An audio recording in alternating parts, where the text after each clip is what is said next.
পাহাড়ের ভেতরের অন্ধকার সুড়ঙ্গ, যে কোনো সময় মাথার উপর ধসে পড়ার আশঙ্কা। তবুও থামছে না কাজ, কারণ মাটির গভীরে লুকিয়ে আছে রূপা, যার দাম এখন ছুঁয়েছে আকাশ ছোঁয়া। তাই প্রতিদিনই জীবন হাতের মুঠোয় নিয়ে জীবিকার তাগিদে বলিভিয়ার পোটোসির সেরোরিকো খনিতে নামেন হাজারো শ্রমিক। সরু পথ, ঘন ধুলা, কম অক্সিজেনে যেখানে শ্বাস নেওয়াটাই হয়ে যায় কঠিন, সেখানেই এগিয়ে যান শ্রমিকরা।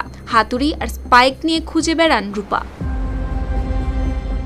খনির ভেতরে প্রথমে পাথর ভেঙে ছোট কার্টে তুলে নেওয়া হয়। সেই কার্ট ঠেলে ঠেলে বের করা হয় খনির ভেতর থেকে। প্রতিটি ধাপেই রয়েছে হঠাৎ ধস, পাথর ভেঙে পড়া বা শ্বাসকষ্টের ভয়। খনি থেকে আনা এই পাথর পরে নিয়ে যাওয়া হয় প্রক্রিয়াজাতকরণ কেন্দ্রে। সেখানে শুরু হয় আরেক ধাপের কঠিন কাজ। এরপর পানি ও রাসায়নিক পদার্থ মিশিয়ে আলাদা করা হয় রূপা ও খনিজ পদার্থ। দিনের পর দিন চলতে থাকে এই প্রক্রিয়া, কিন্তু এত কষ্টের পরও প্রতিটি পাথরে খুব অল্প পরিমাণে থাকে রূপা। এই কঠিন পরিবেশেও শ্রমিকদের জীবন চলে নিজস্ব বিশ্বাস আর নিয়মে। খনির ভেতরে এলটিও নামে এক আত্মার প্রতি গভীর আস্থা রয়েছে তাদের।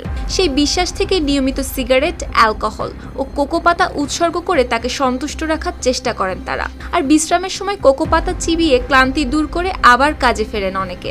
তবে ইতিহাস বলছে একসময় এই পাহাড়ই ছিল স্প্যানিশ সাম্রাজ্যের প্রধান রূপার উৎস, আর আজও সেই ধারাই বহন করে চলেছে সেরোরিকো খনি। সমুদ্র পৃষ্ঠ থেকে প্রায় ৪,৮০০ মিটার উচ্চতায় দাঁড়িয়ে থাকা এই পাহাড় এখন রয়েছে অতিরিক্ত খননের চাপে ধসে পড়ার ঝুঁকিতে। তবুও থামে না কাজ, কারণ এই খনি হাজারো মানুষের জীবিকার একমাত্র উৎস।